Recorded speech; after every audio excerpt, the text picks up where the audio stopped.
Good evening. If it's Wednesday at 6 o'clock, it's time for Off the Record with Ali. I'm your host, Ali Braswell. It's a pleasure to be here with you. Thanks for tuning in to the third episode of Off the Record with Ali. It's the Off the Record, the Real Talk podcast.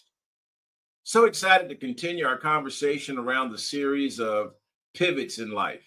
You know, as I shared in the opening episode and in episode number 2 with Janina Hogan's, there's always going to be changes. And the challenge is how do you deal with those changes? How do you manage those pivots in life? I'm bringing on a leader here with us that's just going to be phenomenal. I'm here to tell you it's my brother in leadership, but he's also my brother from the military. Only thing I questioned was his Navy background, but after he told me he was an amphib sailor, that just warmed my good old Marine Corps heart. But Enrique Acosta Gonzalez is just a thought leader extraordinaire. He's been ranked in the top 100, top 50, and now he's in the top 25 thought leaders around leadership. Leads an incredible organization that I'm going to ask him to tell you more about. But most importantly, people, I'm here to tell you, just like I talked with you about engage, invest, grow, and building mutually rewarding relationships, this has been a relationship that we met in one of the most difficult of times that has bloomed into one of the best relationships that I have. And I'm just excited to bring my brother to the screen with me. Please join me in welcoming Enrique Acosta Gonzalez to Off the Record with Ali. Hey, man. Hey, brother. Thank you so much, Ali, for having me and over this topic that we'll be discussing, because change does come and you have to do the pivot. But I'm Enrique Acosta Gonzalez, just as you said, CEO of Triad Leadership Solutions, where we focus on leadership development through coaching, training, and speaking, and a couple of mentorship things that we have going on as well. But thanks for having me. Man, so glad to have you here because there's just a lot going on out there in the world, and people are always looking for that edge. And I think one of the things that I've been talking about is being able to help bring people to the table to do the right things, to manage the right things. And I think I lost you there for a minute, but I'm gonna see if I can get you right back to the stage. But being able to help people manage that's the golden nuggets. You know, a lot of times when people ask me what is off the record, it's these conversations right here that drop the golden nuggets to help someone in their career, a brand new person looking for a mentor, a leadership coach, be able to manage. And so when you think about pivots, it's all about how you get through it. But before we get deep and start going off the record, let's stay on the record here just for a moment and actually talk about a little bit. What I'd ask you to do is talk about how do we manage our organizations? People know the Braswell Group, but I want them to know about Triad. So you go ahead, sir. Take it away and give them a little knowledge about you and your organization. Yeah, so Triad Leadership Solutions is, as I mentioned, a leadership development firm where we focus on the personal development and professional development of all the executives and leaders that come our way. We go through a coaching practice. We also do some mentorship, and then we speak and train and develop entities or organizations as a whole. But it's our joy to see the development of a person and then transition that to the development of the professional life as we have had the experience. And it's so important, folks, to give you his credentials because he's being modest over there. He's also a Maxwell certified trainer, leadership coach. He's been doing this for 12 and a half years. He's a seasoned senior leader, the NCO ranks or as a petty officer, chief petty officer in that core of leaders. We've learned by then, that's going out there. So we stubbed our toes along the way, but we picked up incredible tools, and that's what we're here to share. So let's dive into off the record. And then today's topic in our series on pivots is how do you pivot when there's uncertainty? And you and I were talking as we got ready for this is what is some of the things that have maybe come at you where there was some uncertainty and you had to make a pivot? When you look at the definition of uncertainty, it says that it's the stage of being uncertain, right? And so if you look at that definition and you say, oh, it's a stage. Well, shoot, I've been on stage before and I've seen things come at me and I've had to done this and that. And so uncertainty shouldn't be feared. It should be something that you should look forward to if it shows up, right? And we know change shows up, shows up, and it is how you relate to that. Are you relating to it in a healthy way, or are you relating to it in an unhealthy way? And that's where you make the differentiation. Yeah, can you give an example where that hit you in your career? I can share that I'm going through one right now. No one had planned this change around one of the roles that I have the pleasure of working through. I was the civilian aide to the Secretary of the Army, and in that role as the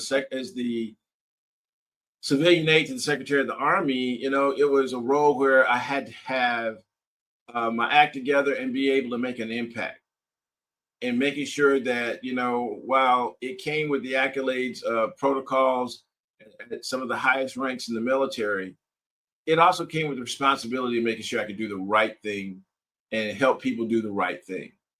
And so one of the things that happened most recently is I got a letter, and it said that, hey, life is about to change due to a transformational realignment. The civilian aid to the Secretary of the Army program is going to be discontinued. So right there is a change in the midst of uncertainty. We weren't sure where the program was going to go, but one of the things that I had already prepared for was, how would I continue doing what I do? How do I continue to impact young people and help them understand that there's opportunity, not only in our Army and other military branches, but also there's opportunity in life if you go after and get your education. And one of the things that I thought that would be great for us to talk about is how we pivot, how we move forward, how we make a difference, even in those times of uncertainty. Because as I told you folks, to be transparent, as life gave me a twist on Friday at about 11 o'clock, and I found out our program, the civilian aid to the Secretary of the Armies, was discontinued. Life gave me that twist, but I'm able to continue to move ahead because I'd already set in my mindset, no matter the outcome, no matter the challenge with the current change in the administration and the direction the Army was going to go, I was going to stay steadfast to what I believed in. And that's investing in young people, that's coaching others who are in their professional careers to get to the next level, and making sure we make a difference. So in the midst of that challenge, I pivoted to continue to have a positive outlook, to be able to look at how I'm going to move forward, no matter what's thrown at me, and to be able to take that pivot and continue to do good things for people. Share, I just went through another pivot in my life, around the civilian aid. What's an example of a pivot that you either recently experienced or one that you remember that we can share with people listening? Well, yeah, definitely. Well, the biggest pivot was that military to civilian transition, right? And that pivot was forced, if I say correctly. I had 6 months from receiving my, hey, you didn't make E9, and now you're bumped up against higher tenure. You got to make a decision, son. And one of those decisions we're going to make for you, you're out. so, so talk about a position to be in. Thankfully, I have a great wife that had already set us up in a way that, yeah, it was a shock and awe kind of to me, but it wasn't a shock and awe to the family. And we were able to, hey, okay, after the dust settled, and say, okay, so this is going to happen. Now, are we prepared? Yes, we're prepared. She did a great job there. Hey, do we like it? No, we don't like it, but it's coming anyway. And can we survive on the other side without some major hurdles to go over? And that was an affirmative as well. And we were able to do that. But a lot of times what happens is that those pivot times come, those challenges come, and we're not ready. And so the availability of things in your corner when those times come, it makes a world of a difference. and we were able to go ahead and transition. Now, I'm not, that transition's not easy either way. And you get on this side and you're still trying to figure it out. If you ask my wife, I'm still trying to figure it out.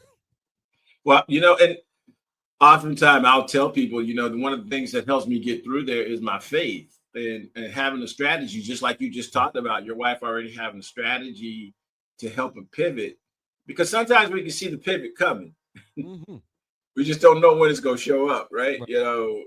Whether that be in a job or that be in a career move or being an opportunity, but how do you balance planning with faith or strategy that when you're pivoting, you don't have the full picture? Just like you said, you were up for E9. That's Master Chief for y'all out there keeping up. Okay, that's the cream of the crop. That's the top.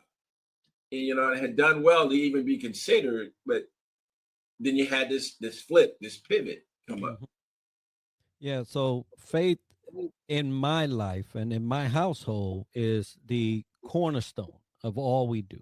And so we already had that in place. But you might be out there and say, well, I don't share that. Well, you still have faith because you still have faith that you're going to get a paycheck. You still got faith that people going to show up. You still got faith that people ain't going to leave. There's a different type of faith, but you still exercise some sort of faith in something. And for us, obviously, it's in God. And that kind of put an assurance, right? That's almost like the insurance to the activity. And we were able to look at things a little differently with a little more hope, with a little more enjoyment in, okay, well, this is not showing up for us here, but what is, right? And we start to anticipate and be curious about the things that may come out of this pivot, this shift, this change that's coming our way. But faith was, and like I said, is the cornerstone, but was the substance to what we were trying to Right. envision for the future. And so, had we not had that, I think that it would have been a little more challenging. And thankfully, that we didn't have to go that way. And we were able to see not only what we had hoped for come to fruition, but also even greater things. Right. Because when you're thinking about it, it's like faith is, and a lot of people immediately align that with religion. Mm-hmm. But faith truly, even if you look in the definition, it's the belief in something that you can't see. Mm-hmm. It's not knowing the outcome, but knowing that if I do all the steps that I should reasonably expect that outcome to be what my desired outcome is. But there's sometimes when you don't control the cards. You're not the person, like you said, well, we're gonna make that decision for you. I can remember that when I was a young Marine going up for warrant officer, went in for the commissioning physical, only to find out, okay, yeah, we're gonna help you. Congratulations, you on your way out of the Marine Corps. And I'm going, wait a minute, what are you talking about? This is what I want to do for the rest of my life. This is it. Right. But had I did not have the faith that I will make it, I just now have to learn the game plan or set a game plan. And I think planning is a key for helping you manage the pivots that come in the attitude of uncertainty. It helps you transition through the risk. It helps you get a choice for sitting down. I mean, how many people have actually ever been told, well, sit down and do the pros and cons? What is the 3 or 4 or 5 things that will help you navigate this to success? And what are the 3 to 5 things that can come against you if it doesn't go the way you need it? And then that's when, like you had said earlier, then what is the strategy either way that allows you to manage through that until you can get the full picture? And you have to start sometimes by taking small steps. I think one of the things I encourage people to do, Enrique, is to journal, write it down. Absolutely. A lot of times when people are journaling, they actually don't realize that they've already got the solution. Because what do we know as coaches? We can't do it for you. More times than not, all I'm doing is holding you accountable. And that's the kind of off the record conversations that happen that says when you're talking with a mentor or a coach, uh, whatever you call it, it's the small steps that help you get there. Absolutely. And journaling is one of the key things that people normally just don't interact into their decision making, because as you said, as coaches, we know that we're not here to tell you something and give you answers. We're here to kind of help you sift through all the garbage and get to that you already knew, that is best in your interest, that is something that's in line with your ethics, moral, morality, all that.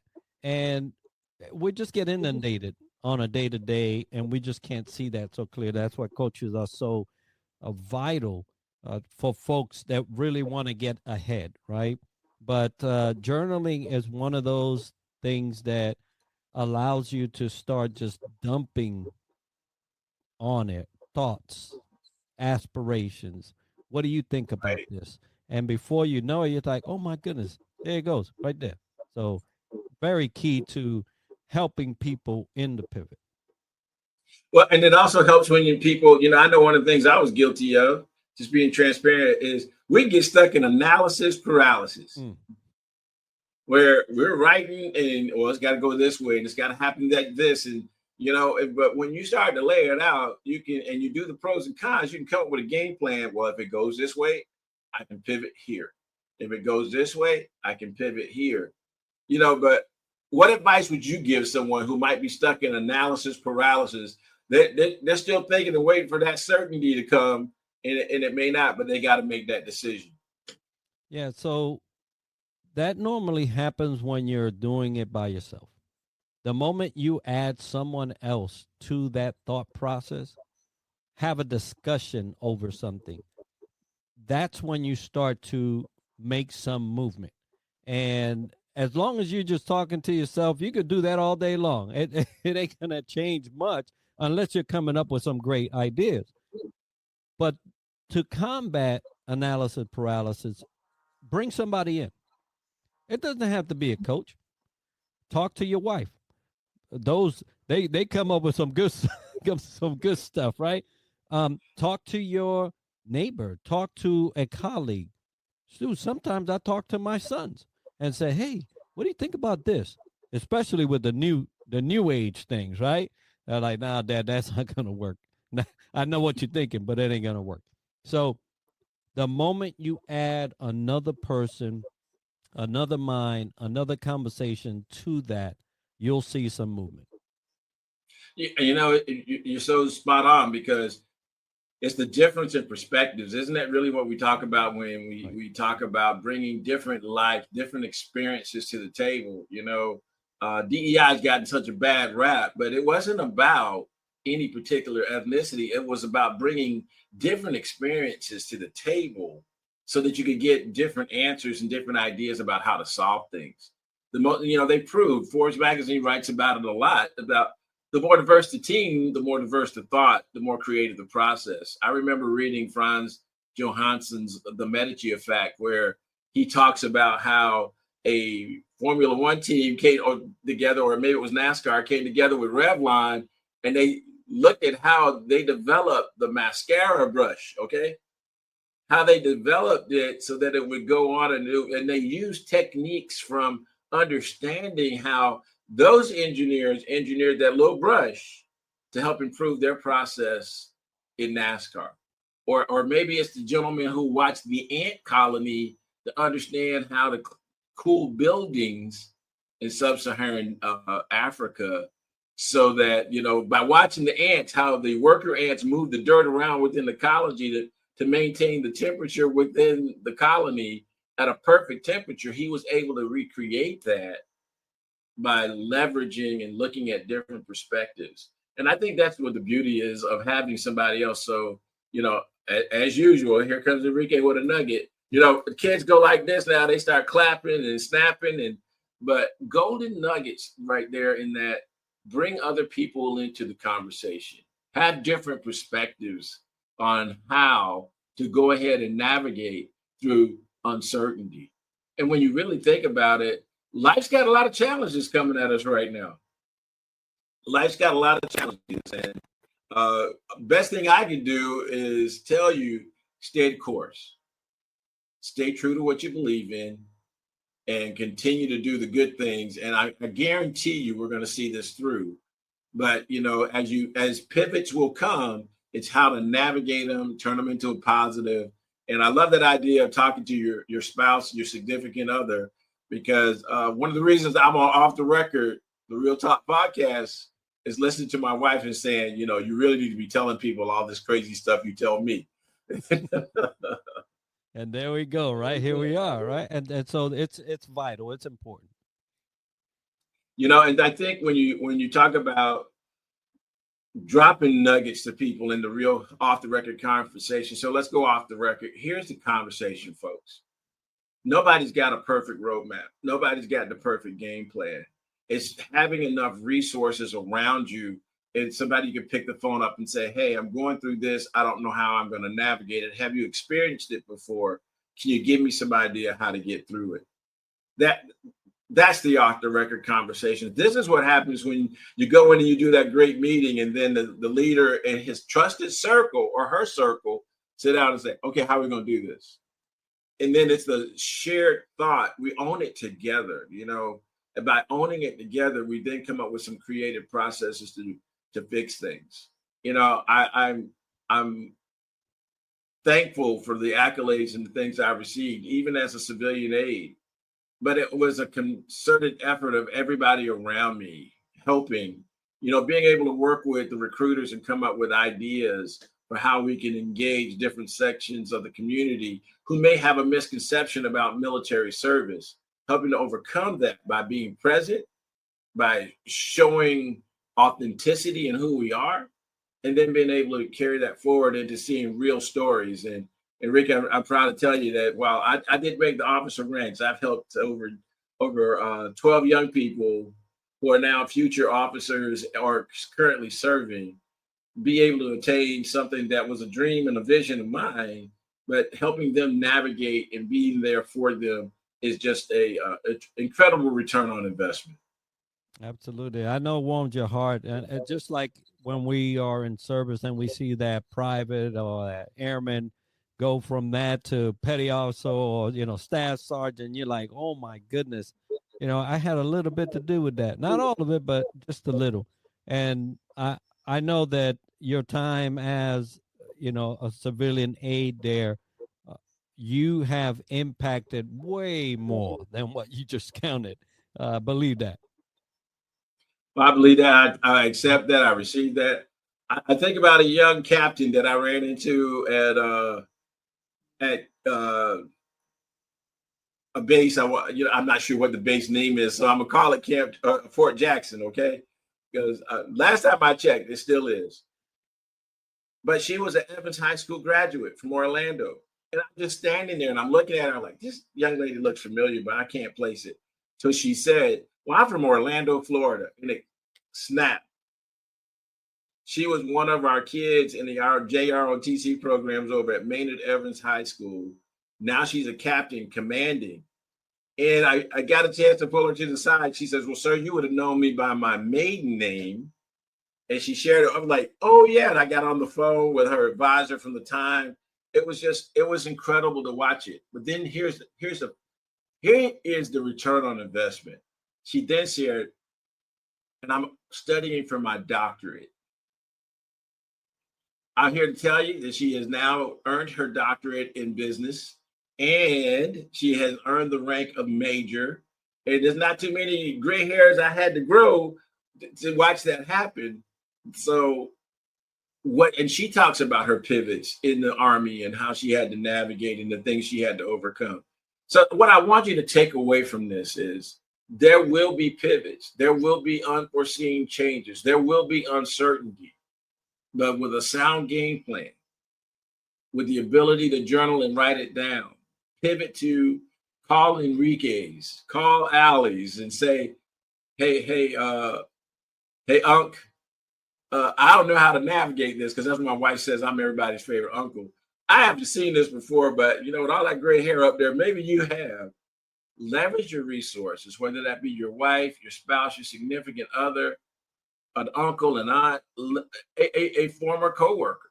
Leverage your resources to help you navigate the uncertainty and see your way through the pivot. Because I think, as you said earlier, Enrique, on the other side of it is going to be great things. And you have to know that. You have to know that, even if you don't know it like intrinsically, right? It's not there in your hand, but you have to use that faith that we talked about to say, hey, yeah, it may be different than what I thought, but it may be better, right? So it's always fun to see, and the curiosity of people to just go anyway, do it anyway, right? Do it scared, do it ugly, however you want to put it, but just do it and see, because you just never know. I mean, both of us, we had to go and say bye to the base at one time, and we just never knew. And if you look at my, yeah, if you look, don't look at my LinkedIn profile. You may be too amazed there. But if you look at all that, you're like, wow, how much has happened since then? And this couldn't have happened unless I left there. So, even in what may seem as a demoralizing moment for you, you didn't attain this one thing that you was after. The other stuff may eclipse that by 1,000, and you just may be holding that off. So just think about that. Well, Golden Nuggets, of course, sir. And I just want to thank you for making time to join us on the Off the Record, the Real Talk podcast, because this is where it's unscripted, it's unfiltered, and definitely technology interrupts it. But And we even today in this, we pivoted to be able to make a difference and to be able to show people that no matter the challenge that may come at you, there is a way to map your way through it. Hold your heads high. Never lower or cower down. Just step firmly into it. When you step into it, it's going to give you the amount of energy that you put into it is what you're going to receive back. So when things come at you, just understand, come up with a game plan, reach out and leverage a resource and help you pivot through the uncertainty so you can get to the other side to the greater reward. I just want to thank Enrique for coming and spending time. I know he's got busy things and clients to serve, but thanks for the gift of your time. Thanks for being here. And any last thoughts to our audience that you want to share before I close this out? Yeah, challenges are going to give you a choice, right? You could either be scared or you could be courageous. That choice is yours. But you can't blame nobody for what happens afterwards, right? So I encourage you to choose courage. Like I said, do it scared, do it anyway. So, folks, as we close out, just let's thank Enrique. Go out and check him out on LinkedIn. Don't let him be intimidated with that. Go out there and take a look, sign up, join his podcast. Tell them about your podcast that they can catch you on Friday, sir. Yeah, you could look on YouTube at DTLW Podcast, as Developing the Leader Within Podcast, and we'd love to have you to give us some comments and let us know how we're doing. Awesome. So continue to do great things, folks. Continue to tune into Off the Record, the Real Talk podcast, where we're going to bring the real conversations. No matter the challenge, you'll overcome it. No matter what you face, there's an answer to it. Maintain the faith in yourself, in your belief system, that you'll get through the pivots and the challenges. Tune in next week as I'll summarize our series on pivots as we get ready to move into the month of July and go out and do some great things. Don't just take this weekend on 4th of July and eat a bunch of hot dogs and hamburgers, and hopefully you throw back some ribs and potato salad. But remember the young people who stand on the front lines that guard us as a nation, because freedom isn't free. Take a moment of silence on July 4th for them, for the young men and women who stand on the front lines and say, I will sacrifice my time, my energy, and even put myself at risk to protect a great nation. My name is Alec Braswell, Marine, leader, and just somebody out here wanting to do good and pay it forward. Thanks for joining me for this episode of Off the Record, the Real Talk podcast. Tune in next Wednesday at 6 o'clock when if you're at 6 o'clock and it's a Wednesday, it's Off the Record, the Real Talk podcast. See you soon.